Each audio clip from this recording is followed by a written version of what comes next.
Anong balita sa boxing?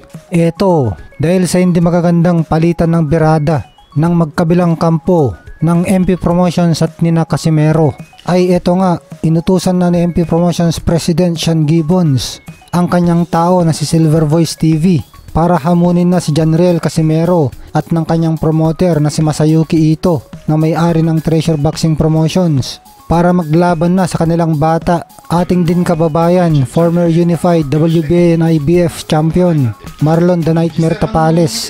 Ayon nga kay Silver Voice na dahil daw sa laging pangalipusta ni Janriel Casimero kay Marlon Tapales, katulad ng paggaya niya na pagniwi ng mukha, tapos ang hayagang pagpusta ni Janriel Casimero kay Naoya Inoue imbes kay Marlon Tapales na kanyang kakilala at kababayan. Tapos naglabas pa si Silver Voice ng video kung saan sinasabi ni Janriel Casimero na hindi daw malakas ang suntok ni Tapales, na nung nag-sparring daw silang dalawa ay puro takbo lang ang ginawa ni Tapales sa kanya. At sinabi pa ni Casimero na kapag naglaban daw sila ni Tapales ay tatapusin lang niya ito sa 5 round lang. Natingin nga ni Silver Voice na ang mga sinabing ito ni Casimero ay pangalipusta kay Tapales. At tingin nga ni Silver Voice na ang dahilan ng pangalipusta ni Casimero kay Tapales ay dahil sa inggit, dahil nga sa oportunidad na makalaban ni Tapales si Inoue at nakakuha ng malaking premyo. Kaya daw dahil dito ay napuno na si Sean Gibbons at ilalaban niya ang kanyang bata na si Marlon Tapales kay Casimero. Available daw si Marlon Tapales sa Mayo para labanan si Casimero. At ayon kay Silver Voice na official na daw ito na paghamon ni MP Promotions President Sean Gibbons kay Casimero. Sabi ni Silver Voice na total hambog at mayabang daw si Casimero ay patunayan na niya ito at tanggapin na niya ang hamon na labanan si Marlon Tapales. O baka na naman daw magdahilan itong si Casimero. Kaya ang hamon ni Sean Gibbons at Silver Voice, ano Janriel, palag o salag? Tignan natin ngayon. Sa ngayon ay hinihintay na ang sagot ni Casimero at ng kanyang promoter na si Masayuki Ito. Kung sinasabi ni Janriel Casimero na hindi malakas si Tapales at 5 round lang niya tatapusin ito, at nung nag-spar sila ay takbo lang ng takbo si Tapales at uppercut lang daw ang power ni Tapales, at magandang makapasok ba ang malalakas na suntok ni Casimero dito? Syempre iba si Naoya. Tingin ko na ito magiging strategy ni Marlon Tapales. Mautak din naman itong si Sean Gibbons. Itinahon talaga sa Mayo na alam naman natin nakasado na nga ang laban ni Naoya Inoue kontra Mexican bad boy Luis Pantera Neri sa Mayo sa Tokyo, Japan. At kilala naman natin si Sean Gibbons na malapit sa promoter ni Naoya Inoue na si Mr. Akihiko Honda at Bob Arum. At malapit din itong si Sean Gibbons sa manager ni Inoue na si Mr. Hideyuki Ohashi. Kaya tingin ko na pwedeng pagsabayin ang laban ni Naoya Inoue, Luis Neri, Marlon Tapales at Casimero. Magbebenepisyo parehas ang lahat ng kampo dito.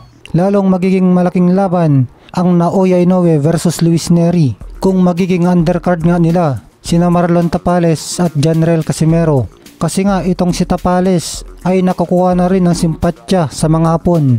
Dahil sa lahat ng mga nakalaban ni Naoya Inoue, pinakamagandang ipinakita itong si Marlon Tapales. Syempre bukod kay pero buti na lang daw at sa round 10 bumigay na itong si Tapales. At syempre lalong makakatulong si Janriel Casimero na maging blockbuster ang laban ni Naoya Inoue at Luis Neri. Kasi naugnay na nga itong si Casimero kay Naoya Inoue noon.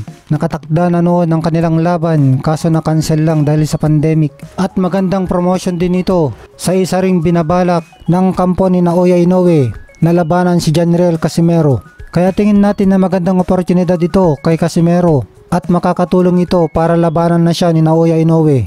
Lalo pa kung lampasan niya ang ginawa ni Naoya Inoue kay Marlon Tapales. Kayo mga Lods, anong masasabi niyo tungkol dito? Gusto niya bang mapanood na magbakbakan sina Tapales at Casimero? At sino sa tingin niyo ang mananalo sa kanilang dalawa? Comment na mga Lods at pag-usapan natin yan. Tapales only 5 rounds finish. Because you keep on disrespecting Marlon Tapales, eto na! Tingnan natin ang tapang mo. Ito ang sabi po ni Sir Sean Gibbons.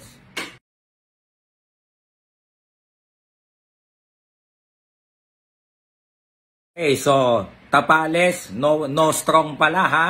Tapales will only last, anong sabi mo yata, 5 rounds against you. Okay, sige ito. Shout out to Casimero's promoter.